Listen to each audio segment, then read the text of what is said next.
and welcome to and the Coach Vlog powered by Soul Performance Academy. I am your host, Dan Mickle. Buddha and the Coach is a weekly vlog focused on looking at the teachings of the Buddha in a coach light. The Buddha and the Coach is proud to be sponsored by It's Called Normal Athletics. ICN Athletics makes the extraordinary ordinary through adaptive volleyball. Everyone should have the opportunity to enjoy and excel at the sport, and ICN offers the programs and education to make it normal for adapted athletes to play on any court. Help them make the beach volleyball court a place for everybody. For more information or to make a donation to the 501c3, please visit icnathletics.com. Thank you, and they'll see you in the sand. And as usual, I would like to thank Dave and John and everyone involved at It's Called Normal Athletics and everything that they're doing in the para beach volleyball world and space. Please check out their website, icnathletics.com. It would mean a lot to me and show them some love. All right, this week's lesson is episode 9, and the theme for this one: work out your own salvation, do not depend on others. This is an interesting one to me because by nature, being a coach, we kind of have to depend on others, whether it's a corporate coach, business coach, personal coach, life coach, or an athletic coach. We are kind of dependent on others and their performance or how well they improve. So this one could be hard to integrate, but I want to kind of take a look at it from a different light, in the sense of how many times are we putting our success solely in the hands of those that we are coaching and working with? And what I mean by that is, while we want most of our students, athletes, clients, whatever you might be training or working on, to be independent and able to work without hand holding or us, being there every step of the way, are there times that we put too much of that on them, that we kind of kick them out of the nest a little bit early? And maybe we need to actually have a little bit more input. Maybe we aren't preparing them enough. And that's kind of how I look at this.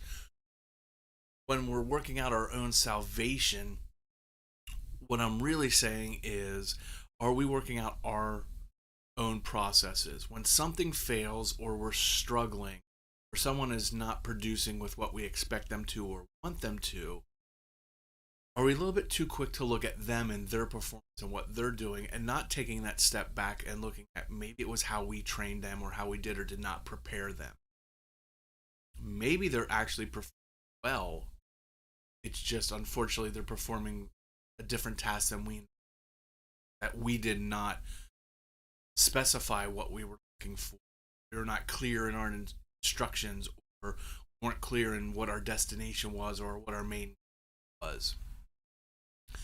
And so we quick jump on our students to work with them and try and fix and clean it. And while that still could have some results, if fundamentally we're broken because we were training something that's incorrect or not with the overall vision, are we really going to get where we want? So my challenge to coaches in relation to this lesson is, let's check and see our processes. When things break down, whether it's in practice or in performance, a match, a game, a sales call, if you're in the corporate world, before we are so quick to see where our subjects failed and where those were, let's take a look at what the training was, and was it actually a good fit? Was the training that we provided what we were actually looking for, or did we get it wrong? We see it in sports a lot, that talk about what we want, we say what we want, and then the athletes go out and perform and it's completely different. And we realize that we spent a lot of time training or working on something that wasn't actually what we wanted or what we had intended. Maybe the training looked great, they were performing individually or performing in that segment correctly, but in the grand scheme, it wasn't where we wanted. Didn't catch it. Or maybe we decide, well, it'll work out when we need to. They can practice like this, or they can do the skill this way, but when it comes down to it, we actually need it in a performance, they'll be able to do it. And again, I think that might be putting a little bit too much ownership on the student at that point. And it's a failure in our coaching or our education. And this goes back to reflection, right? We can't work out our own salvation if we don't actually take the time to reflect and see how we're doing things. And I think in the athletic coaching world in particular, we're very good at reflecting on performances and seeing how we did when there's a scoreboard or there's stats or there's actual competition. But I'm not so sure that we're really good at doing the same thing for our practices and our training. We may leave the gym or the space, wherever you're training at, thinking, well, this was a good practice or this was a bad practice. But how many times, regardless of what our feeling or our gut is telling us, have we sat down and reflected on, was this really an effective practice? Was this really effective training? Did we not only accomplish what we put in front of them, but is what we put in front of them what we really need? And I think just because of the grind of a season, and obviously most of us as coaches aren't making a living just being coaches, so we tend to walk out that gym door and kind of leave it there until the next practice. And I think we would serve our athletes, our clients, and our activity, whether it's basketball, baseball, volleyball, I think we would serve all of those better, as well as if we actually had more reflection time on our practices. If we took the time to reflect every single day when we leave the gym, like we did after a competition.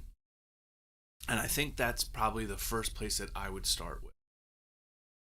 If we're looking at actionable options on what we can do to become better coaches, and specifically taking this passage from Buddha to heart, I think the way we first work out our own salvation is to reflect and make sure that we are setting everyone up. And that's including yourself, not just your athlete, setting everyone up for success. Or are we just kind of phoning it in and, oh, we need to work on this skill, so we're just going to do this drill? Or are we actually taking the time, planning it, doing what we need to do to help everyone? Because otherwise, we just keep throwing Band-Aids on and not really looking at. And the last part of this teaching of Buddha says, do not depend on others. And when we're Band-Aiding it, that's really what we're doing. We're hoping that our athletes have the talents to fix things and do things better. That kind of really bails us out as a coach. They're performing what we want them to perform, but it's more because of their athleticism or their work ethic. And maybe we could have done a little bit more as coaches to set them up for success. So that's our lesson for this week. Again, the Buddha's teaching that we're focusing on was work out your own salvation. Do not depend on others. So let's make this a conversation. Please like, share, and comment. But in the comments below, talk about your own salvation. What do you do as a coach to make sure that things are on the path of success, that don't rely on other people? Now, again, inherently, as a coach and a athlete or student or client, we do kind of depend on them to put our game plan. But what I'm talking about is, are you putting in the right game plan? Are you really working on what you need to work on? Or are you just having knee-jerk reactions and throwing Band-Aids at everything? How do you as a coach reflect on your regular trainings? Do you keep a journal or a log of every practice and say, hey, this is what we did, this is what worked? That's the other side of it. A lot of times we'll write down, this is the drill that we did, this is the order, but there's no reflection on how it went. What worked on this drill, what didn't work on this drill, what could we change? specifically for this person or this team, as opposed to, hey, this is just a log of what we did. So, how do you as a coach reflect on your training to make sure that you're working out your own salvation and not depending on others? See you all next week. Make sure you hit us up on all social media at 717 Soul across all social media. And of course, you can reach me directly across all social media at Real Dan Mickle and danmickle.com. Peace, love, don't suck, and I will catch you all back here next week.